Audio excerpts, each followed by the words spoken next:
IDS 302. This is intro module video 2.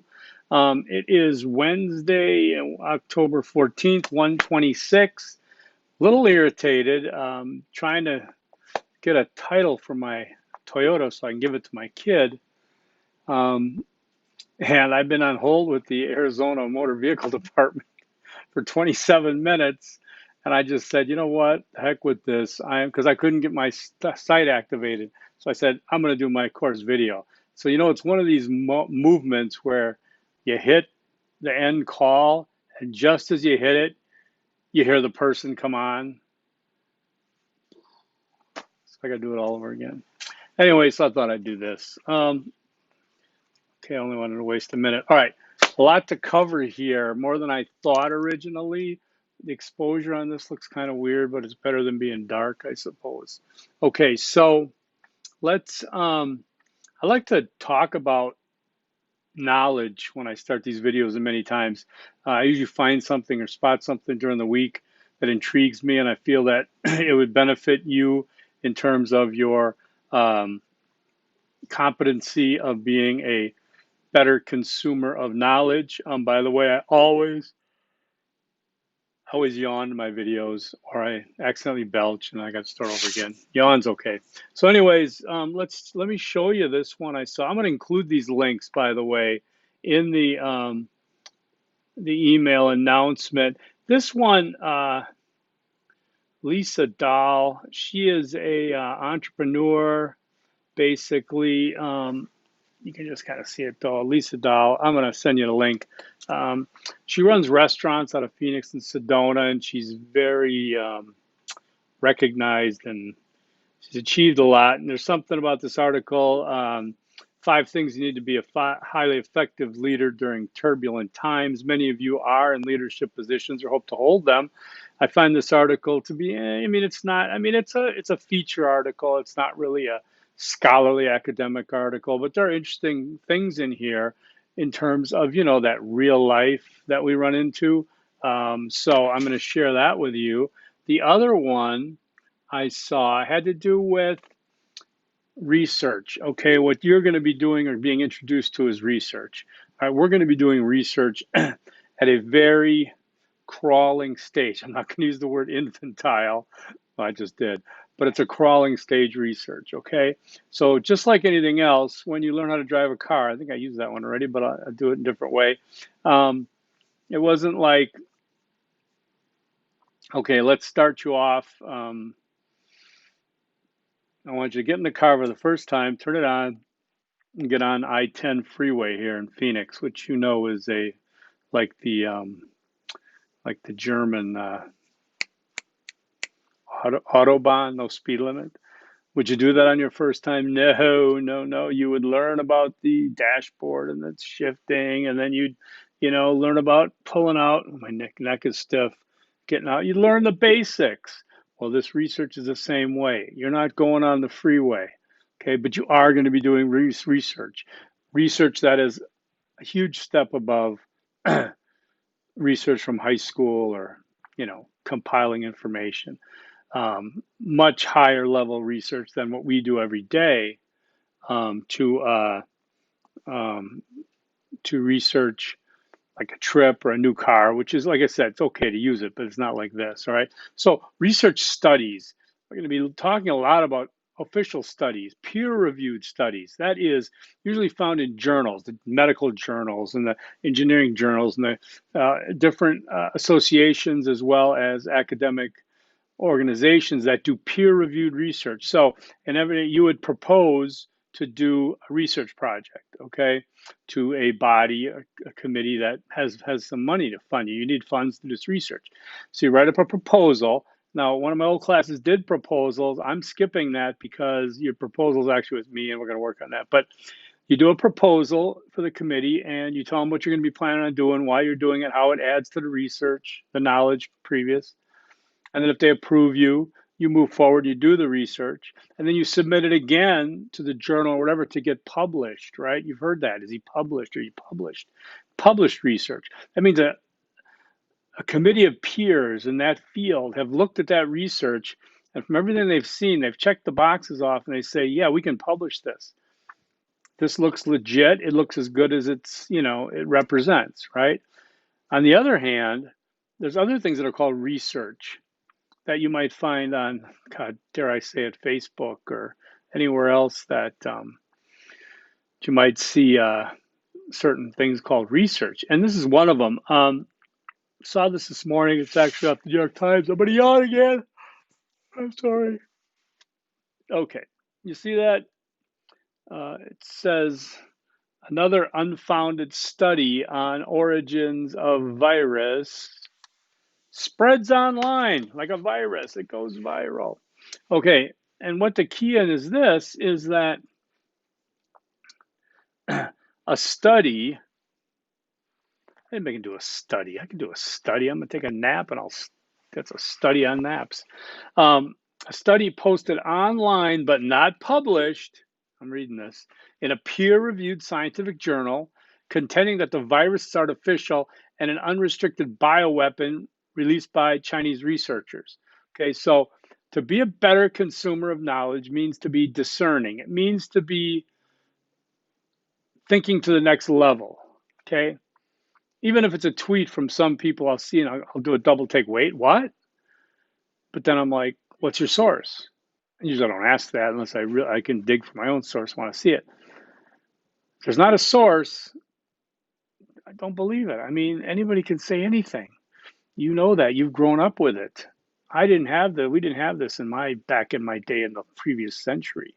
But you're growing up with it. So question authority, question the sources, question information. Okay? Don't spread it if it's false. I'll include that link to that if you'd like to see that. I get the hiccups. This is just wonderful. It's falling apart, people. Okay, let's see. So module 1, in terms of work, is light. Submissions, okay, submitting work, okay, it's light. There's reading, though, it's comprehensive, and I'd really like to make sure you get that done and you check that out, because we do have the first quiz that's going to cover a lot of this and show me if you know what we're doing here. And what I mean by that is the foundational concepts and ideas about interdisciplinary studies, IDS, that you probably should have learned in 301, and you definitely would have if you're in my class, but I'm not sure what all the other 301s are looking like, though. All right, so reread that, reread the items. One of the things, not one of the things, but where am I here? I'm on the wrong page. There is MEAT. Interdisciplinary studies, a matter of definition. Read this little one-page thing from MEAT, okay? Read that. It'll talk about intradisciplinary, which is just one discipline. You're an engineer, and damn it, you're doing engineering. Intradisciplinary. Then there's cross-disciplinary, working in one discipline through the lens of another. For example, analyzing the mathematics of music, two disciplines, but you're looking one through the other. Then you've got multidisciplinary, okay? So you're looking at Black Lives Matter from the position of sociology, American studies, civil rights, but you're just looking at those at certain more than one discipline, multidiscipline, but you're just taking in the information. Whereas interdisciplinary, what we do is you could take those same ones, which means more than one discipline, but you're integrating them.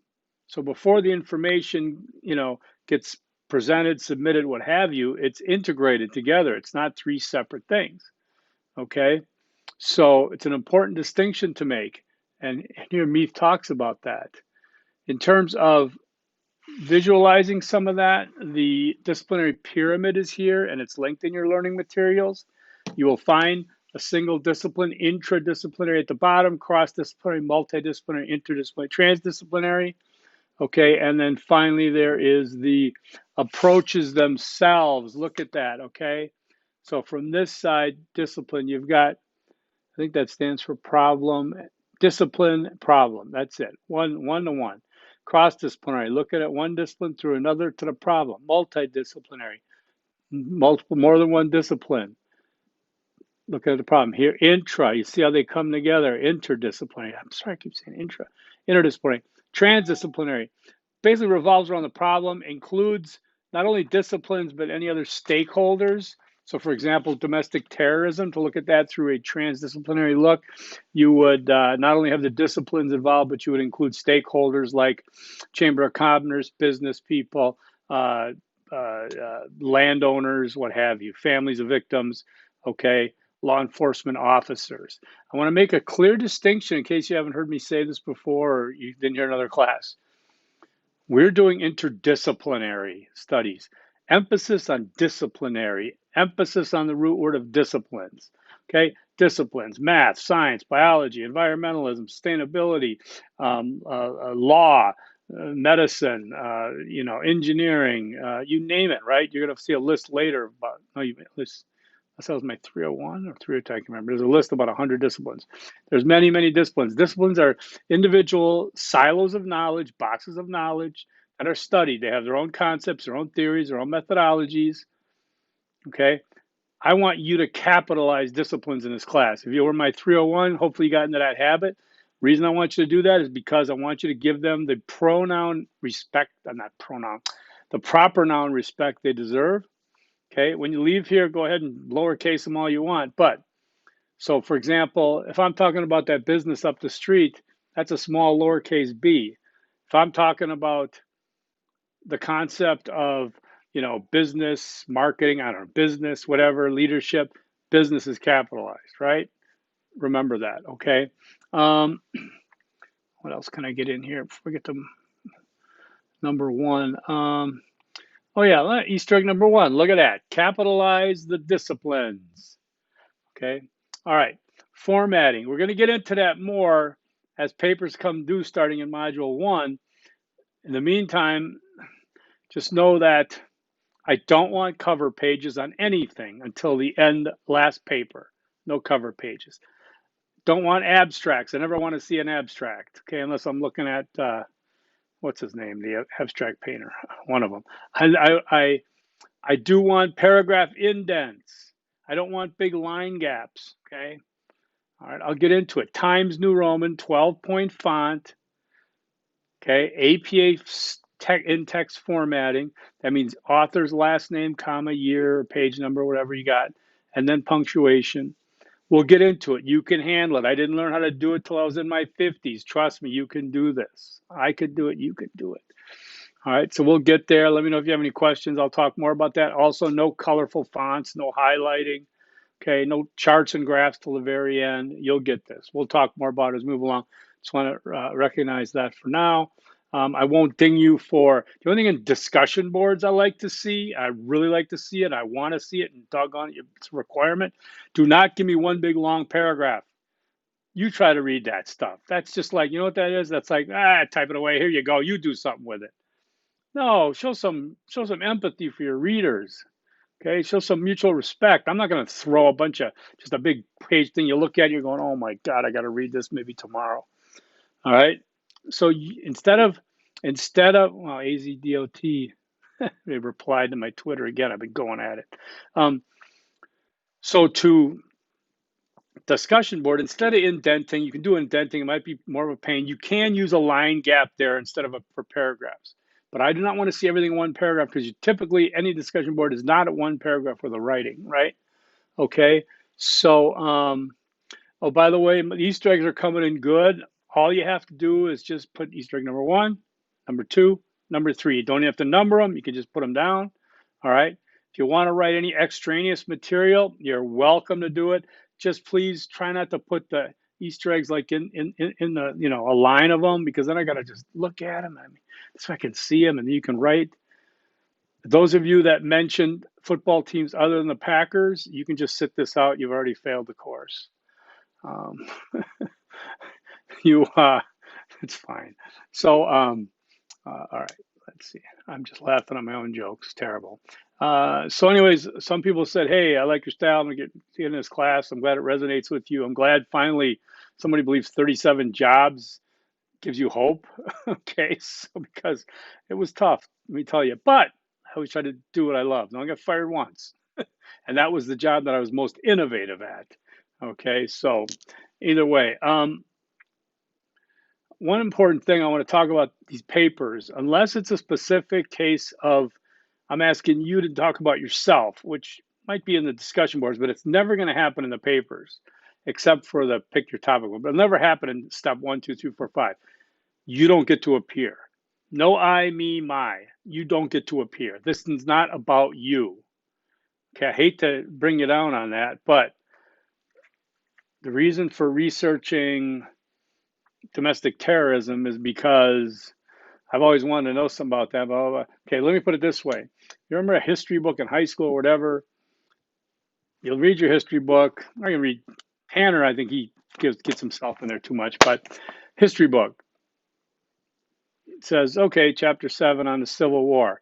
The American Civil War was fought between 1860 and 1869. It was, you're not, it doesn't say chapter 6, Civil War. I always wanted to write about the Civil War because I always wanted to learn about Civil War. So I researched Civil War. Here's what I found out about Civil War. The Civil War was pretty interesting. And I think I had some relative, you don't care about the textbook author, right? So that's the example. Get yourself out of it. It's the most rudest thing I could tell you this year is that nobody cares. Oh, that's so bad. I know. I'm sorry. But seriously, think about the academic style of writing. Learn how to do third person. It's going to be another tool in your toolbox of better writing skills that you can take with you.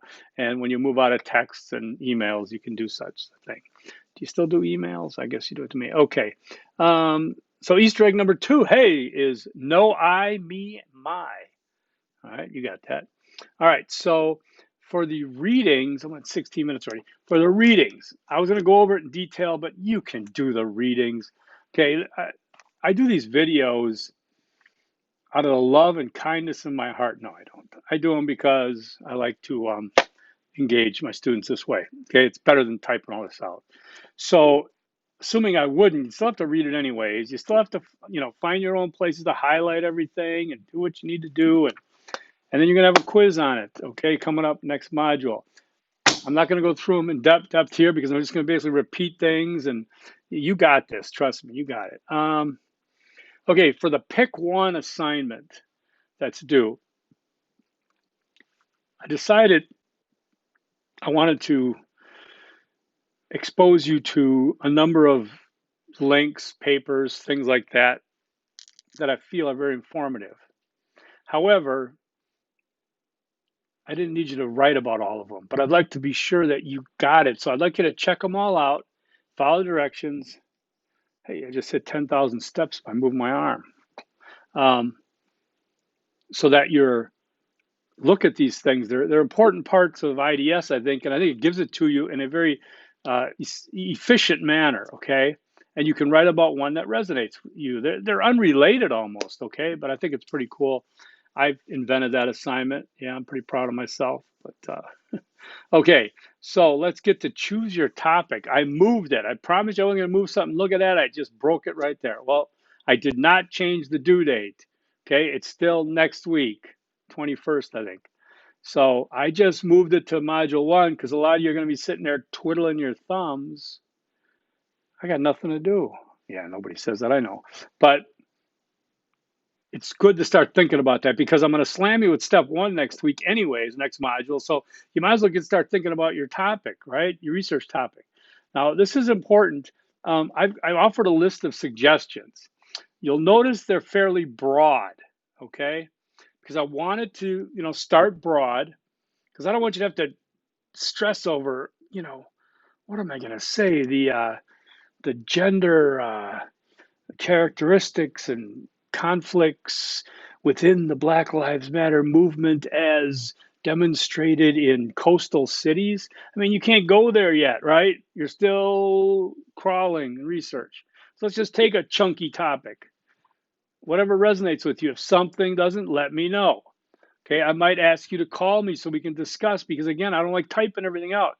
But here's the thing. What you're going to research is going to require adding knowledge to the to the big field of knowledge you're in. So that could be an eyedropper in the ocean, as I've said, but you want to add. You're not just going to compile information you find and go, here's my research. You got to bring something new to the table. There's 2 ways we can do that. as researchers. One is to compile a bunch of information. For example, I'm a biologist and I'm working in swamps and ponds, and I'm picking up all kinds of algae and stuff like that. And I'm going back to the lab with it, and I'm looking at it and writing down things about it. And I go, oh my God, I discovered that this type of algae is indigenous to this because of this and not here because of that. But I discovered something to research. I'm going to write up the paper, submit it for publish. Boom. The other way is I'm a biologist. I'm going to sit at my desk and I'm going to pull all kinds of data off the web and anywhere I can and from the biologist sites and stuff. And I'm going to pull all about different algae and things. And I'm going to put all that together and I'm going to analyze it. I'm going to run a few tests and things. I'm going to say, oh, this is new. Nobody caught this. Okay. So there's two different ways, A and B. We're going to do A because B means I got to ask you to go out and get existing knowledge, discover something new. You're not going to do that. Come on. If you cure cancer in this class, I will give you an A. I'll give you an A plus, and I'll nominate you for a, Nobel. But I'm not asking that from undergrads. I'm asking you to bring a little bit of data, analyze it, add something. Okay. To do that later on, we're going to use the methodology, a quantitative methodology. We're not going to use qualitative, use quantitative. We're going to do a survey as our design, and you're going to find out what are some of the opinions, experiences, and perceptions regarding blank. You get to fill in the blank, revealed in a survey of random adults. Now that's down the road. I'm not going to, just to give you some context. Okay. If you really want to see, you can go to the next module, I think, and I've got a full paper sample there. I may change that around because the samples keep getting better, but if you want to get some context on what we're doing, all right? So pick a general topic to be interested in, write up about it, tell me about what it is about that topic that resonates with you, and there you get to use I, me, my, by the way, because I want to know. I want to know where you're coming from, okay? Are you a cannabis agriculture? Are you growing? Are you a grower? Do you want to have Are you want to be an entrepreneur and sell it? Do you want to provide medicinal whatever? So that's what I'm talking about. Choose your topic, okay, and then read the directions and tell me how it resonates with your disciplines, or what disciplines does it resonate that you'd be willing to work with. Okay, that's going to be important. So I want us to get going. I don't want to throw too much at you at once, but I feel if you take a look at that now with this other light writing and do the readings, you'll be fine going into module 1 next week and taking care of business there. Just wanted to see if there's anything else in here. Make sure you're doing the academic integrity quiz, the syllabus quiz. Those are easy points. Do the musical introduction because, my goodness, it doesn't get easier than that, right? I know I'm forgetting something, but whatever. I'm old. I'll forget this whole thing later anyways. So let's do Easter egg number 3. Hey, don't stress. Just be chill. Don't stress. I need to tell myself that because I was stressing MVD and I actually had chest pain, so a little angina. Not a good thing. All right, everybody, have a great, whatever it is, midweek. Let me know if you have any questions, comments, concerns. I'll say forks up, peace.